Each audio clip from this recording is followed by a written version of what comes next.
డబ్బు, అనారోగ్యం, ఉద్యోగం, వ్యాపారం, అప్పులతో బాధపడుతున్నారా? మీకోసమే launch your future programme.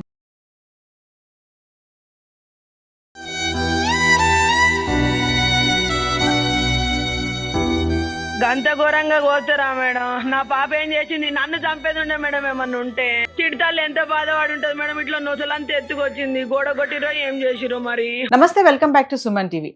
Kukatpally Sahasra murder mystery వీడింది అనుకోవచ్చా? మరి అయినా ఇంకా ఎన్నో అనుమానాలు, సందేహాలు అయితే వస్తూనే ఉన్నాయి. ఇంత చిన్న వయసులో అంత దారుణంగా, అంత కిరాతకంగా మర్డర్ చేశాడా 10వ తరగతి చదివే అబ్బాయి? మరి దీనిపైన మధ్య సమాచారం అందించడానికి మనతో పాటు ఉన్నారు సీనియర్ ఐపీఎస్ ఆఫీసర్ రెడ్డన్న గారు. నమస్తే సార్. నమస్కారం అండి. సార్, మరి ఇప్పుడు అబ్బాయి మైనర్ కదా సార్, నెక్స్ట్ ఎలా ఉంటుంది సార్? అంటే కేసు ఎలా ఉంటుంది? ఆయన అబ్బాయికి ఏమైనా శిక్షలు వేసే ఛాన్సెస్ ఉంటాయా? ఉంటాయి. మైనర్ కదా, శిక్షలు ఏమి పడవు అనేసి శిక్ష అంటున్నారు. అయితే పడుతుంది. బోర్డింగ్ స్కూల్లో పెడతారు, బాస్టర్ స్కూల్లో పెడతారు, అంతే. ఎడ్యుకేషన్ ఇప్పిస్తారు. ఇప్పిస్తారు. ఓకే, అంటే ఎన్ని ఇయర్స్ వరకు ఉంచుతారు సార్ ఇట్లా? చెప్పలేం. ఇప్పుడు ఏదో చట్టం మారింది, బహుశా 5-6 years ఉండొచ్చు, 10 years ఉండొచ్చు. అంటే మార్పు వచ్చే వరకు ఉంచుతారు, అంటే చేసిన తప్పు తెలుసుకునే వరకు ఉంచుతారా సార్? అందుకే జైలుకి పంపిస్తారు. మర్డర్ చేసిన వాళ్ళని, మానభంగం చేసిన వాళ్ళని, వీళ్ళని లైఫ్ లాంగ్ పెట్టి మంచోడుగా తీర్చిదిద్దాలని. ఇప్పుడు దొంగతనం చేసే వాళ్ళని అసలు జైలు ఎందుకు? సంస్కరణ కోసం. కానీ అక్కడ సంస్కరణలు జరగడంలా. ఇప్పుడు దొంగతనం చేసినోడు పోయి అక్కడ 10 మంది డకాయిటీదారులతో కూర్చొని దొంగతనం ఏం చేస్తారో పిచ్చోడా, దాంట్లో వస్తే నీకేమొస్తాయి, పిట్ పాకెటింగ్ చేస్తే 1000 రూపాయలు కొడతావు, 2000 కొడతావు. నో, డకాయిటీ చేయాలా, కోట్లు వస్తాయి, మనకు లక్షలు సంపాదించవచ్చు అని వానికి ట్రైనింగ్ ఇచ్చి నువ్వు బయటికి రా, ఫలానా నంబర్లో మనం గలువు, మనం అంతా కలిసి గ్యాంగ్ ఏర్పడి డకాయిటీలు చేద్దాం, రాబడీలు చేద్దామని మాట్లాడుకుంటున్నా. అక్కడ సంస్కరించడానికి పోవటంలా, అక్కడ సంస్కరణలు జరగటంలా. జైల్లో ఉండే అఫెన్సెస్ని ఎన్హాన్స్ అయిపోతున్నారు. పిట్ పాకెటర్ ఏమో థీఫ్ అవుతున్నాడు, థీఫ్ ఏమో డెకాయిట్ అవుతున్నాడు, డెకాయిట్ ఏమో రాబరర్ అవుతున్నాడు, మర్డర్లు చేస్తున్నాడు, అన్నీ చేస్తున్నారు. సో చిన్న రౌడీస్ పోయినప్పుడు రౌడీ షీటర్లు హెడ్తో కలిసి కింగ్ పిన్గా తయారవుతున్నారు. మామూలే అది. అంటే ఇప్పుడు ఈ మైనర్ కదా, మరి ప్రెస్ మీట్ అయింది. ఇప్పుడు అంటే లోపల పెట్టాక కౌన్సిలింగ్ ఏమైనా ఇస్తారా ఈ అబ్బాయికి? కౌన్సిలింగ్ ఇస్తారు. ఇచ్చినంత మాత్రాన ఇమీడియట్గా ఆయనలో పరివర్తన వస్తుంది అని నమ్మలేం. ఏం జరిగింది అన్ని అడుగుతారు మళ్ళీ, ఎందుకు ఇలా చేస్తున్నావు, ఏంటి, ఏమో. ఈ పాటికే పోలీసులు చాలా సందర్భాల్లో అడిగి ఉంటారు, చాలా సార్లు అడిగి ఉంటారు, చెప్పుంటాడు. సో మిస్టరీ అంతా వీడిపోయింది అనుకోవచ్చు అంటారా సార్? మీ అనాలిసిస్ లో అంటే మీరు చాలా కేసెస్ చూసే ఉంటారు ఇలాంటి. డెఫినెట్గా నేను కూడా ఫస్ట్ ఏంటిది అని అనిపించింది. తర్వాత ఆ ఎవిడెన్సెస్ చూస్తే ఆ అబ్బాయి దాటుకుపోవడము, మళ్ళా లోపలికి వెనక్కి వెళ్ళిపోవడము, ఇవన్నీ. అది కాకుండా ఎవిడెన్స్ కూడా ఉంది. అబ్బాయి దాటుకుపోవడం చూడడం కూడా ఎవిడెన్స్ ఉంది. ఆ టైంలోనే పైనుంచి అరుపులు వినపడ్డాయి, టైమింగ్ కోఇన్సిడెన్స్ అయింది.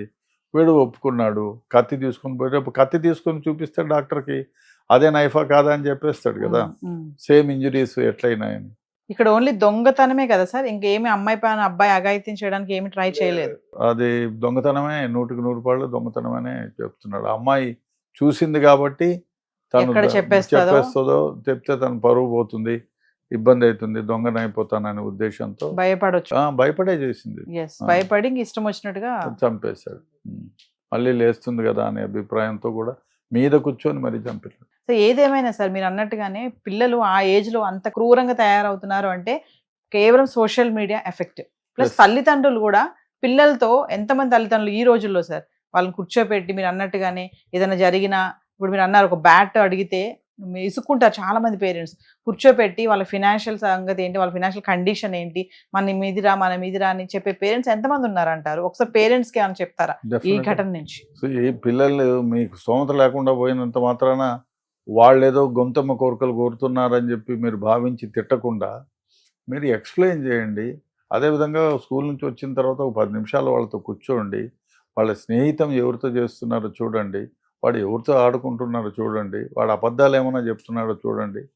డెఫినెట్గా మీరు స్పెండ్ చేస్తే, కొంచెం టైం ఎక్స్ప్లెయిన్ చేస్తే, మీ ఇనబిలిటీ టు సెక్యూర్, మీరు ఇనబిలిటీ ఉంది, మాకు చేతకాని పరిస్థితి ఎందుకు అనేది పిల్లోడికి ఎక్స్ప్లెయిన్ చేస్తే వింటాడు, దాంతో తగ్గట్టుగా చేస్తాడు, మీకు సహాయం కూడా చేస్తాడు. ఇప్పుడు చాలామంది పిల్లోళ్ళు, ఇంతకుముందు ఒక అబ్బాయి పేపర్ వేసేవాడు, ఏమంటే లేదు సార్ కష్టంగా ఉంది ఇంట్లో, నా చదువుకొని వచ్చేదానికి నా ఫీజులకు ఏదైనా పని చేసుకో పొద్దున్నే సైకిల్లో వచ్చి పేపర్ వేసిపోతాడు. నెలకు మనకి 600, 700, 1000 రూపాయలు వస్తుంది. వాడు ఇంట్లో కూడా 500 వాళ్ళ అమ్మకి ఇస్తాడు, 500 వాడు స్కూల్కు దానికి పెట్టుకుంటాడు. కాబట్టి పిల్లలకి ఎక్స్ప్లెయిన్ చేస్తే డెఫినెట్గా తల్లిదండ్రులకు దోహదపడతారు, చేయూతనిస్తారు, సహాయము చేస్తారు. ప్రాపర్గా ఎక్స్ప్లెయిన్ చేసి అని మన స్తోమత ఏంటి, మనం ఎక్కడ ఉండాలి, ఏ విధంగా తిరగాలి, మన లైఫ్ స్టైల్ ఏ విధంగా ఉండాలి.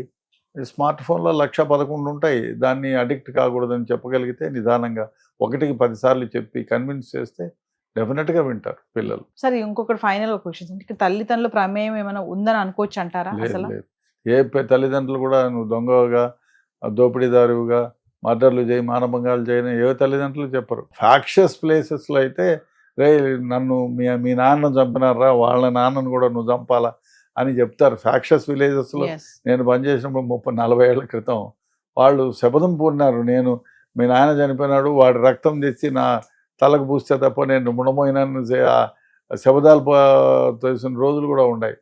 అది వేరే. బట్ ఇక్కడ తల్లిదండ్రులు అట్లా చెప్పరు, ఈ పని చేయమని చెప్పి ఎప్పుడు చెప్పరు.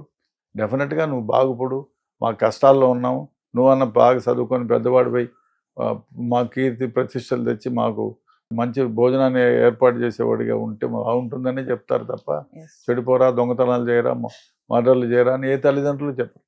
Thank you sir.